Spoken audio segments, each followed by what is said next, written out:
I felt like every time I stood on a start line for a running race, there was some expectation of performance, not just from them, but from myself, from my friends, from my coaches. And the bike allowed me to feel like I could just abandon all of that and be in love sport, and really the kind of sport that makes me feel free. So the one that forces me to sit with my thoughts for hours, the one that forces me to reckon with pain and resilience and endurance, right? Those kinds of sports, they aren't bursts. They're long periods of time where you're stuck in your head or not, right? Like you can find this space of freedom.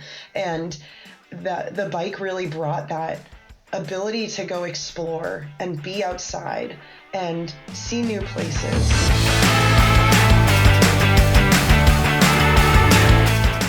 What's up, everybody, and welcome back to the Stable Cyclist podcast. My name is JP, and I am so very glad that you are here with us. I really hope you're doing well wherever you are watching or listening to this podcast. As always, this podcast is available on YouTube to watch, or it is on all the normal podcast channels to listen to. And by you joining us, you continue to help us grow and expand the podcast. Now, it is Mental Health Awareness Month, and we have had a great month of guests here on the show. We had Dr. Beth Peter talk about how to speak with your families about mental health. We had Dr. Sam Rockwater come on and talk about how to get unstuck after you lose someone close in your life and how to deal with losing a loved one. We had an Ask JP episode where you asked me questions, and I talked a lot about my mental health journey as well. And today I have on a very special guest, Kelly Catale, who is going to share a lot of different amazing parts of her story with us that are so valuable to hear her take. This episode, of course, is brought to you by Flow Formulas. If you are training for that race or just trying to train to be healthy, you want Flow Formulas in your bottles, and when you go to purchase it, you can use the code JohnPeter15 at checkout to get a little bit of a discount on that cart full of goodies. One thing I'd ask you to do, if you're on YouTube watching, be sure to hit the subscribe button or the thumbs up. And if you are on any of the other podcast platforms, be sure to go on those and give us a review and a 5-star rating, please. And thank you. Okay, enough of all that extra stuff. Let's get to why you're here, the interview, and let's get Kelly Catale into the studio. Well, Kelly Catale, welcome to the Stable Cyclist podcast. It is great to finally chat with you and to meet you. And you are in the throes of the early moments of a new job with the New England Youth Cycling organization. What have those early weeks been like for you? Oh my goodness. Well, first of all, thank you for having me. I'm super excited to be here and chat with you. Let's see, the first few weeks of this job have been absolute chaos. I'm not even sure that's enough of a word to describe what it's felt like. It's been both humbling and thrilling and disappointing and heartbreaking, but also rewarding and fulfilling. I feel like it's all the things all at once, and maybe a little bit overwhelming. Not a little bit, a lot, because I'm coming into a role that I don't have a lot of familiarity with, and also coming into an organization that I don't have a lot of familiarity with. And we're trying to run 6 races over 7 weeks. And I only joined 2 weeks before the first race. So it's a lot at once. I'm learning as I go. And I've been actually, probably the biggest lesson has been to teach myself a little forgiveness and patience with myself, give myself some grace, because I definitely have been getting things wrong, and just owning my mistakes and moving on, learning, and once I know better, do better, kind of thing. So it's been chaos. That's my word. I think that's fantastic, because I think that's so many jobs that we go into passionately. We want to be there, but it is also the learning curve is so steep. Especially, you're coming from years as a engineer. You're still racing professionally, and so I kind of want to get really started here with, how do we get from that person who is an engineer, who is a college runner, to being a professional mountain biker, and maybe even now, how do we transition to this new role? What is the Kelly Catale zero to hero story to get us started here? Well, if we call it the zero to hero story, we'd be lying. It's not, there's no zero to hero by any means. I was a overnight success that took 10 quiet years, maybe more. It took me 10 years to put my roots down and bloom. Yeah, gosh, the story, I mean, how much time do you have? Because I could make it, the whole saga of Kelly Catale. But what I could say is, and maybe I'll give you the high level and then we can dive in where you see you want to learn more. But I was a runner, and in my middle school and high school years was very, very serious with running, turned into cross country running. So it was distance running. And in that sport, there's a lot of perception of lightness, right? And wanting to be Yeah. as thin as possible and fast as possible, especially a female. But I know that males fall into the same trap. And I did initially inadvertently, but then probably more intentionally started restricting my diet and the calories I was taking in. And as a result, actually weakened my bones. And in the middle of a running workout in college, my freshman year, so I was recruited to a Division I team for cross country. And in one of my workouts in my first few years as a freshman in college, I broke my femur. And it was initially just felt like a a muscle strain. And that's how it was treated. I'm saying treated because it really wasn't treated. I was mostly gaslit for a month, saying that it wasn't as bad as I thought it was. I believed it was broken the moment it happened, but there's a Yeah. lot of behind the scenes around medical treatment for Division I athletes and all that. So, it took a month until they did some imaging and found out that I had a bone fracture all the way up my femur, the shaft of my femur, and almost completely cracked Wow. across right above my knee. And so ultimately took a really long time to recover. And a big part of that really made me spiral. I mean, I lost my identity because at the time that was who I was runner Kelly. And I ended up for about a year being really in a dark place and was mostly just studying and hanging out with friends, and then got back into running a year later and didn't love it. I couldn't trust my body. I couldn't push myself the way I used to. And I think a lot of that came from this deep rooted fear of breaking something and not knowing that I was about to break it, right? There was a lot of that hidden invisibility of it that I Yeah. lost trust with myself. And I knew I wanted to keep doing sports because that's been my life since I was a little kid, and joined the cycling club at Bucknell University because that's where I went to school, and became a road cyclist. I had no idea what I was doing. I crashed so many times because I forgot to unclip out of my pedals. But slowly and surely got a hang of it. Loved the scene. The collegiate bike racing scene for road, at least in the Northeast, is really phenomenal, and was really welcomed in as someone who felt a lot of warmth and community. And then got pretty competitive. Then when I graduated college, I went through a pretty bad breakup, and my ex-boyfriend was one of my main training buddies as a road cyclist. So I needed to find another outlet because every time I got on my road bike, I was sort of thinking of him, right?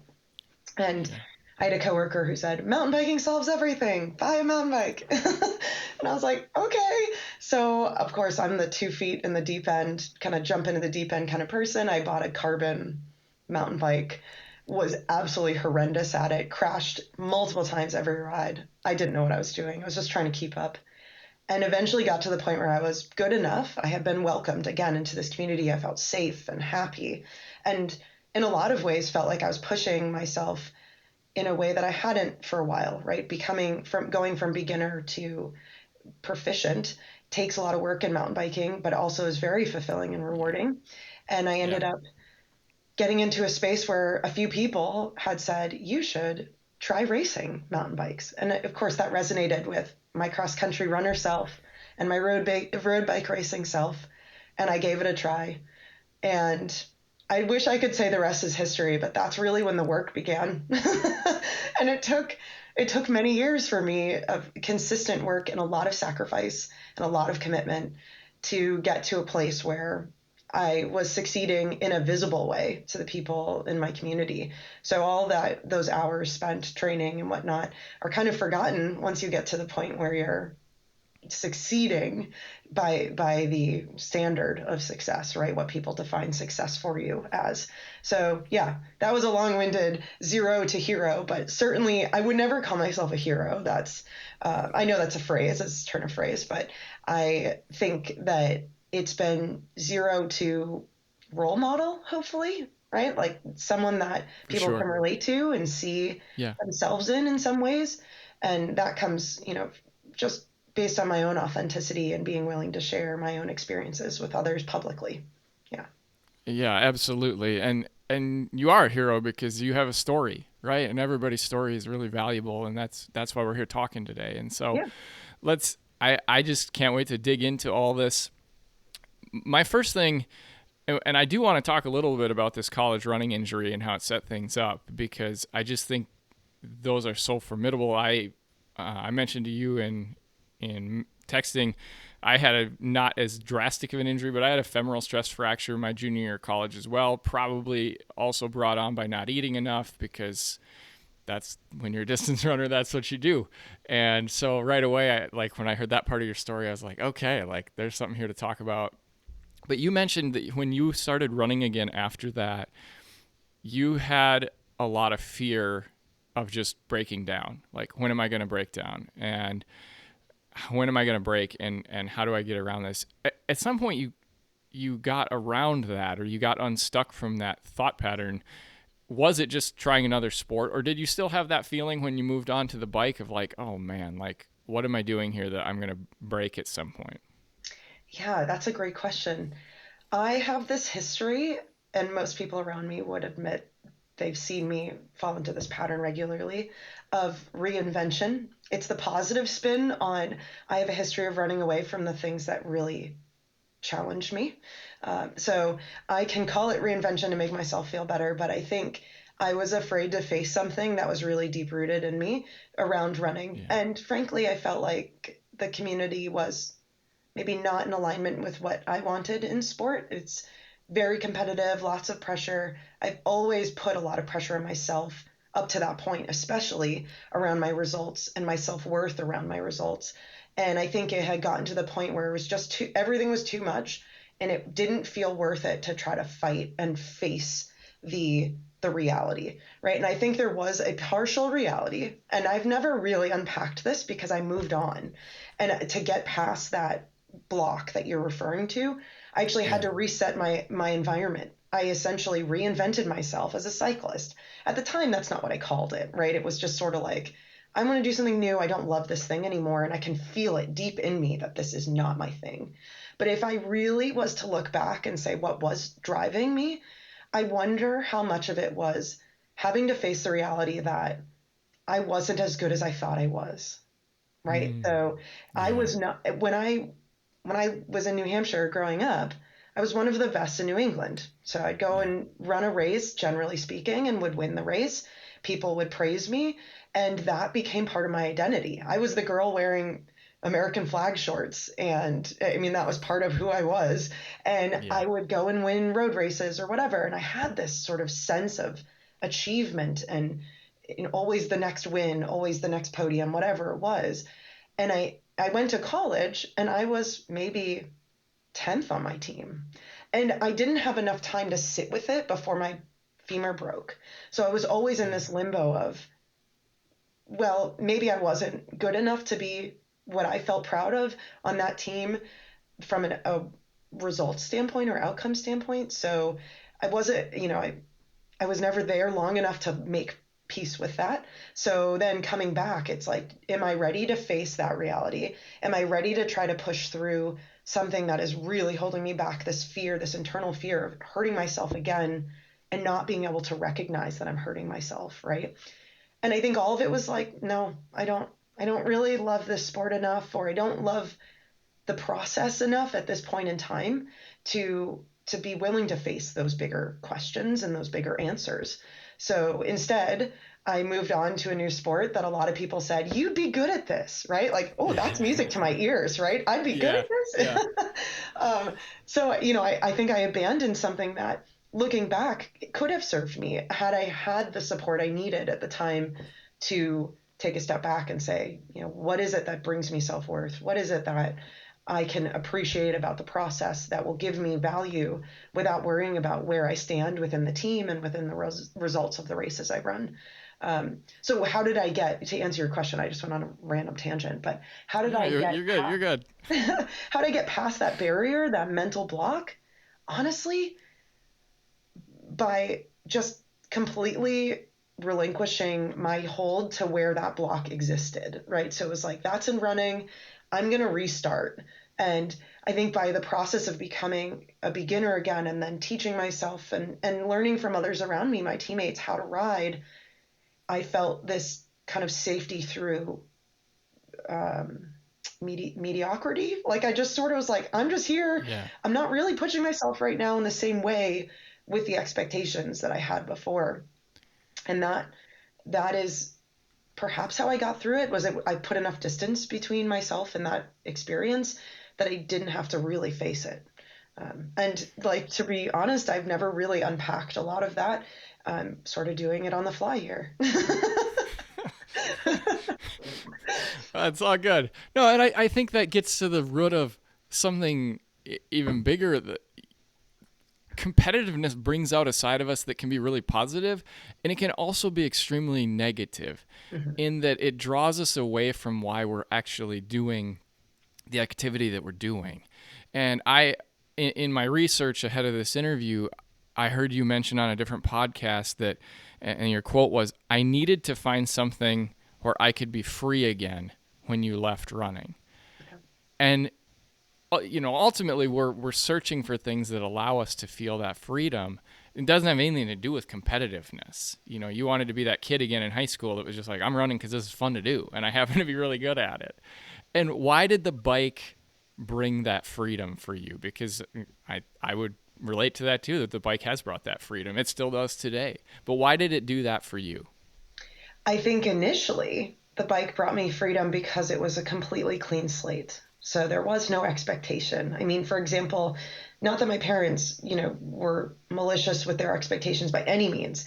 They did a great Sure. job raising me.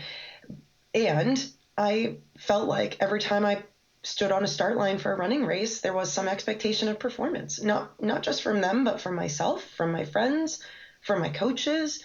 And the bike allowed me to feel like I could just abandon all of that and be and love sport, and really the kind of sport that makes me feel free. So the one that forces me to sit with my thoughts for hours, the one that forces me to reckon with pain and resilience and endurance, right? Those kinds of sports, they aren't bursts. They're long periods of time where you're stuck in your head or not, right? Like you can find this Yeah. space of freedom. And the bike really brought that ability to go explore and be outside and see new places. And running did that for me for a long period of time. I really loved going out with my team or myself and going out and running on trails that I've never seen before or roads I've never been on. And now the bike just sort of amplified that, right? You can go 10 times the distance with the same amount of time. And I think there's maybe different layers of freedom, and I think all of them, this new endeavor served for me, that biking and that running didn't have that option anymore because I was so wrapped up in my history with the sport. So I think it was this like freedom, this letting go, but also this freedom of potential and opportunity in front of me. Yeah, absolutely. Kelly, I've kind of already made this feel like a therapist session. I didn't mean to do that straight out of the chute here, but I guess the next thing we're going to talk about is mental health a little bit, because when I've read any of your bios, whether it's on your website or on Instagram, mental health advocate is like number 2 or 3 on the list, ahead of a lot of other things. And why is mental health? You mentioned that you went into kind of a dark place after your injury in college, but I'm guessing that that's not the only time this has happened. Which you wouldn't be a mental health advocate based on one singular experience in college. Why does mental health matter so much to you? Why is it so close to your heart? And I guess I want to start here because I think it kind of weaves its way through the stories that we'll talk about the rest of the way. So yeah, why is this topic so relevant to you? Yeah, great question. So, yeah, I do. It's funny because I think I was afraid of talking about mental health until the pandemic, essentially, and I didn't do it intentionally. I'll give you some backstory. It's kind of a goofy one that you you and your listeners can laugh about. But during the pandemic, everything was canceled, and I was just zooming into what I believed were going to be the best years of my cycling career. And Yeah. that was the year I was hoping would be the breakthrough year where I had trained, I felt really fit, and then all of a sudden everything's canceled. And I'm thinking, oh my gosh, my opportunity to get my foothold in this community, in this space, my opportunity to get better sponsors or more sponsors or whatever is slowly disintegrating. What can I do to keep myself relevant? And I had been watching quietly with other people's Instagram accounts and whatnot, them sharing stories about themselves or writing. And I thought, you know what I'll do is I'll just pretend like a bunch of people have been asking me who I am and how did I get to where I am? Like maybe one person had asked me in the past 2 years, like, how'd you get here? And I had said something like, so many of you have been asking, so here's my background story. Like no one cares about my background story. And I thought, well, at least maybe my parents will read this. But I started a website, I wrote a blog, and my blog was in two pieces, and it was my early years as an athlete really had nothing to do with bikes except for that I rode a bike when I was younger because most kids do. And then Yeah. my later years as a cyclist. And I wrote about it, and there was a piece in there where I talked about my depression and my anxiety. So they were kind of scattered throughout. It was not a showpiece of my writing. It was just part of who I am. It's just how I've always seen myself as someone who was diagnosed with anxiety when I was in fourth grade. I originally had really bad stomach aches, and I think everyone around me was like, cut it out, Kelly. Why are you giving yourself a stomach ache for no reason? Then they thought maybe I had a medical condition. I got all this testing, and it turns out I just had anxiety. And now just makes it sound like it's so trivial, right? But I had Yeah. Yeah. anxiety. Yeah. And Yeah. then later in my life, in my early 20s, I experienced some really dark depression and ended up being diagnosed with depression. So I've had the full circle, and I sprinkled that reality in because that's who I am. And people just locked in on it. I don't think they really, any other word in that story resonated with them except for my honesty, which was really, in my opinion, not, I wasn't like aiming for that.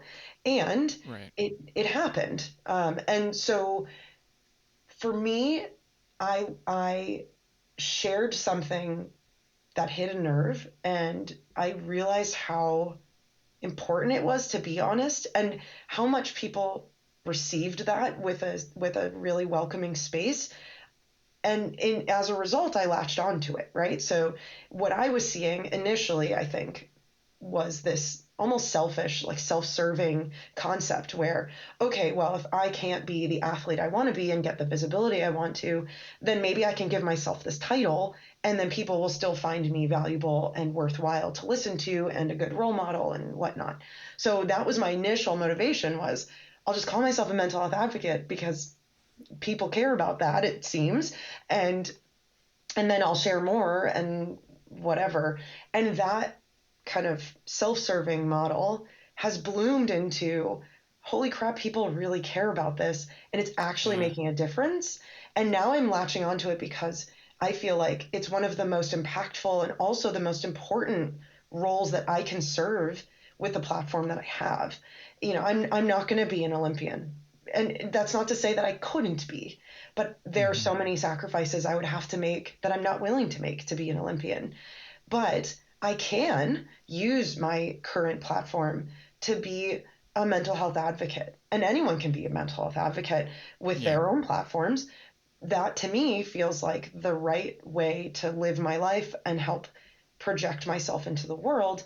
And in doing so, I can actually be willing to use my social media, use the words I say in person to people on podcasts to be my authentic self instead of having to hide, right? So instead Right. of being all bubbly and putting stuff like rolling, dropping into Friday or rolling into the weekend, and I have like a picture of me off a drop, right? I used to do that, and it felt super cringy to me. It didn't align with who I was. So now I believe in my mental health advocacy as a platform that I can essentially use for myself to be authentic and also to make a difference. And I have seen the waves it makes, the ripples it has, and that's why I continue to put it as one of the top things in my bio, in my identity, because it's real, it's authentic, and I know that it will transcend any other part of my life because I don't need to be a pro athlete. I don't need to be an executive director of a nonprofit. I don't need all those other pieces to be a mental health advocate. So it's always going to be there. That will be within me no matter what. And I know it makes me more relatable, which I think is a really big piece as well for a lot of people.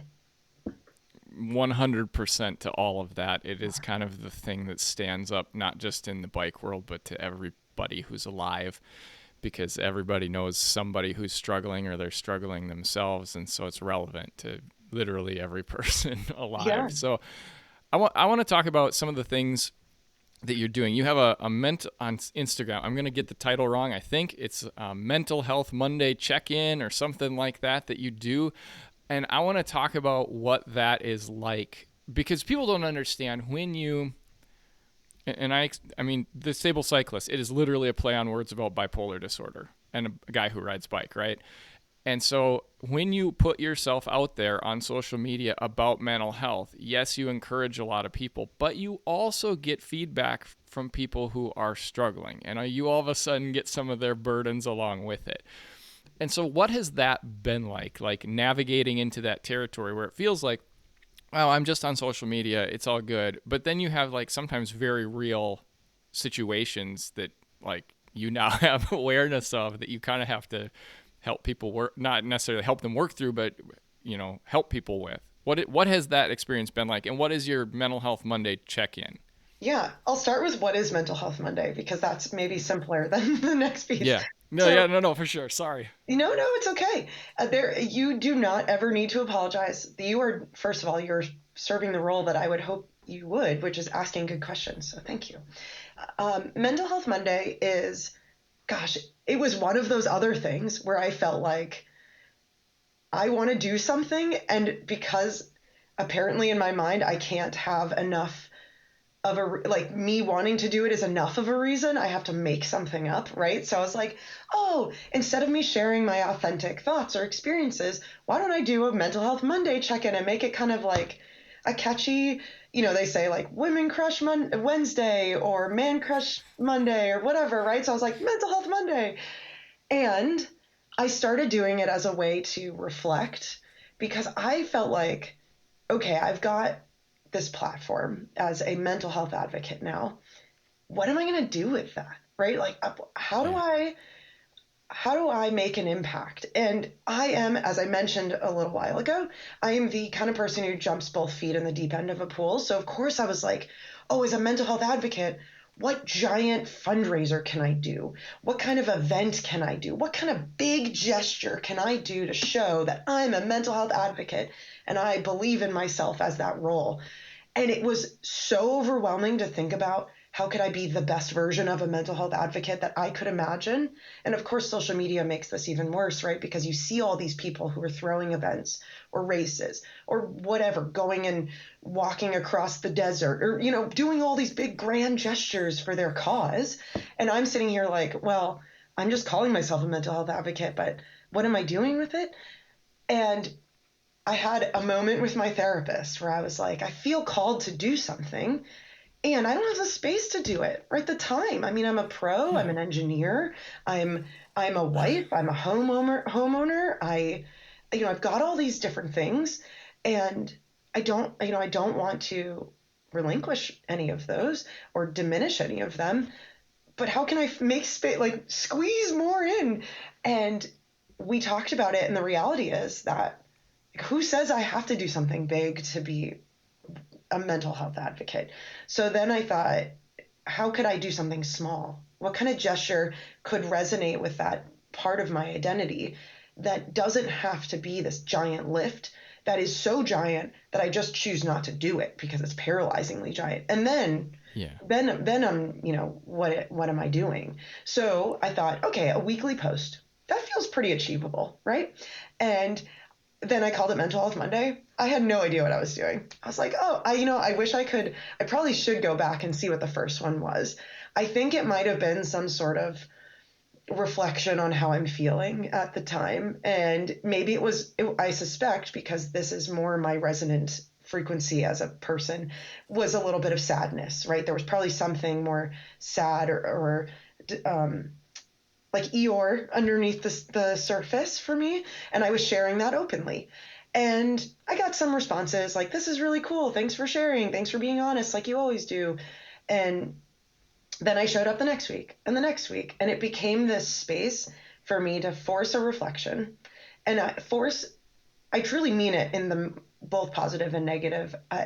Some days really feels like a force, right? Like I don't want to have to do this, but I'm showing up for myself as much as I am for everyone else. And then it became I'm showing up for myself and everyone else is just going to have to read whatever it is that I write. But by giving Yeah. myself the accountability to show up every week, Mental Health Monday has become a space of sharing lessons, sharing how I'm feeling. And it's a very consistent way to be an advocate for something I care about without a huge lift. And now it's built so much momentum that people feel like they wait for it every Monday. They wait for Yeah. my posts. It's funny because it's become a really big impact and has the impact of a heavy lift for minimal effort, right? I mean, I don't even want to say minimal. Some of those posts take like 2 hours for me to write because you only have a certain word limit. I'm like Yep. deleting stuff, rewriting it. But yeah, Mental Health Monday has been a space for me to require a reset or reflection every Monday. It makes me more mindful of what I'm going through during the week because I try to pick up little lessons or pieces that I'm noticing throughout my week. So I'm becoming more mindful as a result. And I don't know, for me, it's like this open space to share whatever I want. And it's actually pretty cool because I don't love social media. So it's my way of using social media, which people really support. Even my sponsors really, really, really love it. And they encourage me to Yeah. keep doing it. Right. And it is much more authentic and real than me just posting like, use this discount code for 15% off, which I know my sponsors also want. And I'm not great at that. If I do all that, people will just tune me out because they know that's not who I am. Yeah. So that's what is Mental Health Monday? No, it's How do, it's Go it's ahead. all it's all good. I want to just you said it's not necessarily a heavy lift, but I think sometimes it becomes a heavy lift for those of us who are struggling, especially when we maybe are in the low moments or in the darker moments. And you said a two-word phrase that I think is so important for people to understand who are struggling. You said, I just have to show up.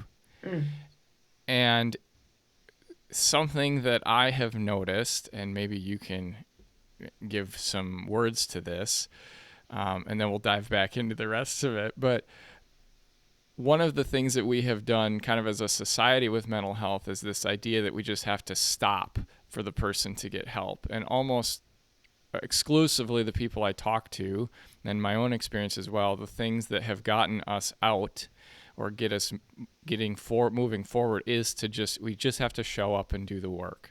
mm, And so sometimes, even though it starts to feel like a heavy lift, that knowing you have to show up every Monday keeps you moving forward, which is the best possible thing. And maybe you can speak to that, or maybe I explained it enough right now. But there's so much of the time where we just, especially with youth, I see us wanting to just, we have to give them space and whatever. It's like, no, we have to get them to keep moving forward. Like Activity is the enemy of depression here. It's going to get us forward. It's going to move us through this. So, yeah, how important, you talked a little bit about it, but how important is that just showing up for you with that post, even when it does become a heavy lift at times, I'm sure. Yeah. Yeah, I'm glad that you point that out. So it does feel like a heavy lift sometimes. And when I say heavy lift, it's all relative, right? Heavy is in Yeah, fact no, a relative term. for And sure. what I mean is when I say it's not a heavy lift, I mean it is not me planning a weekend 24-hour walk around a track at a local high school fundraiser. Right. Right? Correct. But in some ways, trying to show up authentically and not be like, and I have actually maybe once or twice written a mental health Monday post where I've said I don't have the mental space to write a post today, and Yeah. right now I'm showing up and writing something because that is the best I can do, and that is, I know I used the word free earlier, but that is a very freeing way for me to manage Mental Health Monday on those times because I'm giving myself the space to recognize how I feel. And I'm also giving myself the space to not have to show up in this perfect capacity. And I say perfect as a very, I like that word is so vile to me. And I have perfectionistic tendencies. So I am a victim of my own perfectionistic tendencies many times. But in my mind, I've created this narrative where Mental Health Monday has to be super impactful for people. The lesson has to be something people can relate to or use in their real life. And every once in a while, I get in this really dark place where it's 9 o'clock at night on a Monday. I can't think of anything I want to talk about. I'm so just tired and run down and really possibly depressed Yeah. or anxious that I don't want to show up. And I know that for me, I need to show up. That is part of what keeps me moving forward, to your point. So sometimes showing up just looks a little less wordy, a Yeah, little less yeah. complicated, right? Showing up might be just simple and it might be just putting your foot out the door kind of thing. So for kids who are struggling or others who are struggling, I know myself, even just in my own practice as an athlete for showing up for workouts, there have been Yeah. times where I'm so dark that I don't want to get out of bed. I don't want to work out. I don't have the motivation. So I go for a walk. That wasn't on the schedule. I have intervals today, but the best Yeah. I can do today is show up so that I don't forget what it feels like to get out, but show up in a way that feels healthy for me in the moment. And that's what I do with Mental Health Monday is essentially keep that momentum because then the next week will hopefully feel a little easier. And if it doesn't, then I write two posts that way. No one has, Yeah. it's my life, my rules. I Yeah. decide what my Mental Health Monday posts look like or how many weeks I can take a mulligan, right? And I Yeah. think that's the thing that I think I struggle with most is expectations from others, right? So I want to make sure I'm being helpful or I'm sharing something that people expect of me. And the most breakthroughs I've had are when I question, well, how's this serving me? Right? What Yeah. is this actually helping me? Because if I abandon all the other stuff, it doesn't really matter if my message is impactful if I'm suffering to make it happen. So coming back to myself regularly and saying what will help me in this moment. And a lot of times it's like, I want to just go to bed. So I'm going to write 3 sentences and they're going to be probably pretty bland and deal with it. Like, this is what you get from me today. And I would say that the reception of those are just the same. People are Yeah. supportive and happy that I'm taking time for myself, and they usually reach out maybe more to me than they would when I'm just writing a happier message in one of those posts. Well, you feel human in those moments, and I've noticed the same thing. I do fall into that trap of like expectation. Oh, I have to get this video out, or I have to get this post out, and then I realize like, what? Who's gonna call me on this if I don't if I don't do it? Yeah, Nobody, you know. And if I just voice, hey, I didn't do videos for 2 weeks because this was going on with my mental health, people are going to be like, we're glad you're okay. And that's it. You know, they're going to be happy that you're all right. And so expectations are huge. We did, I got us off track there. You do get a lot of response to those. and you do get a lot of comments, and it's not just like putting up your, man crush Monday or whatever we want to laugh about. Like, you're going to get legit responses from people, and you're going to get legit DMs. And how do you deal with the weight of that? And how do you kind of keep some, like, we need to talk about this, but I also have to like have some boundaries here. Yeah. So, oh, what a great question. No one really has ever asked me these questions before. So thank you for honoring this space with really intellectual discussion. The first thing I'll say is yes, I get a lot of reaction from those. And it's interesting because if I were to go and look at the metrics, just look at the data from Facebook or Instagram, the numbers aren't reflective of what I know to be true because I will walk around races. I'll go to a big gravel race in Pennsylvania or just a local mountain bike race, and people I have never met will introduce themselves to me and tell me how impactful my Mental Health Monday posts are to them or how impactful my presence just in the world is to them. And I have never once seen their name on any of my likes or, Yeah. comments or anything like Yeah. that. So I know people are seeing these things.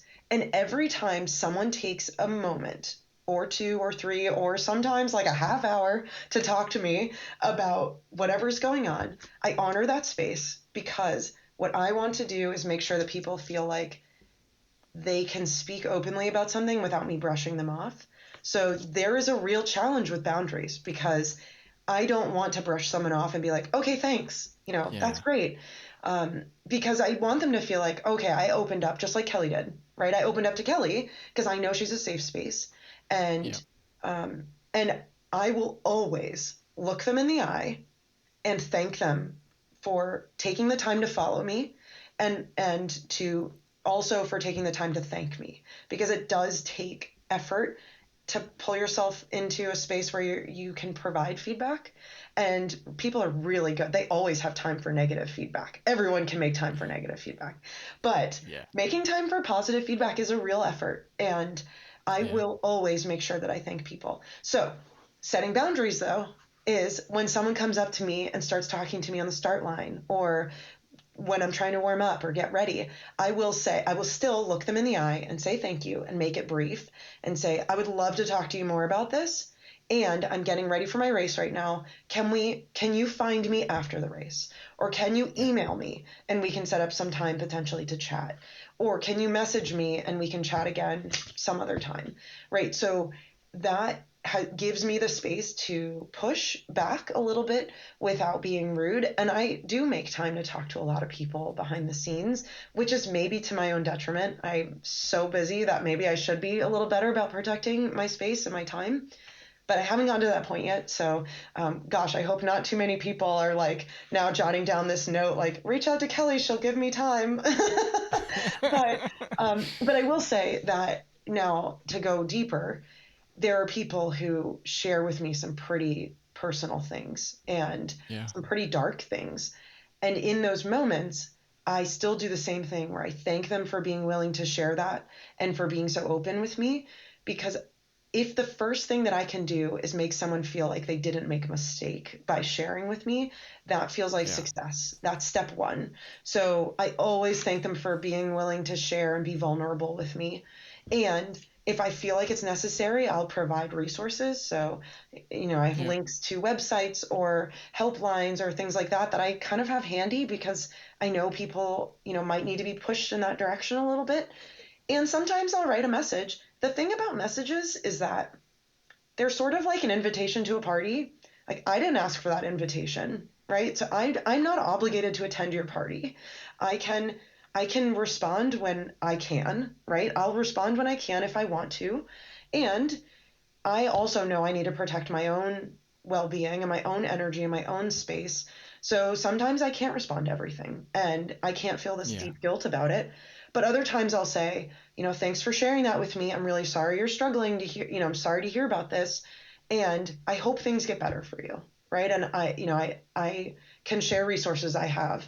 And I don't often say, tell me more, give me more information about you. So it's my way of trying to acknowledge without inviting too much because I know if I invite more conversation, I likely cannot show up in the way they need me to. So I usually acknowledge with kindness and then move past it. There have been a few times that I have acknowledged, asked more about it, and got really invested in it. And that actually turned into an all girls junior development mountain bike team that I started. I had a parent reach out to me, explain that they were concerned about some things with their daughter, and I became an unofficial mentor, and then that mentorship bloomed into a team. So every once in a while, it goes a little bit deeper than I think initially intended. And it is at that point, folks, that we are going to hit the pause button at this cliffhanger and ask you to come back for part 2 next week. This was a really impactful, really long conversation that I had with Kelly, and I decided after all the recording was done that the best thing for you, the listener, to process everything was to split this in 2 and put out the second part next Friday. Thanks for listening today, and do me a favor as always, reach out to those around you that you care about and let them know that you love them. Finally, the Stable Cyclist podcast is basically turning into a weekly podcast where we talk about bikes, life mentality, and, like today, mental health. Have an amazing day. Thank you so much for listening. And more important than anything else, remember, you are loved.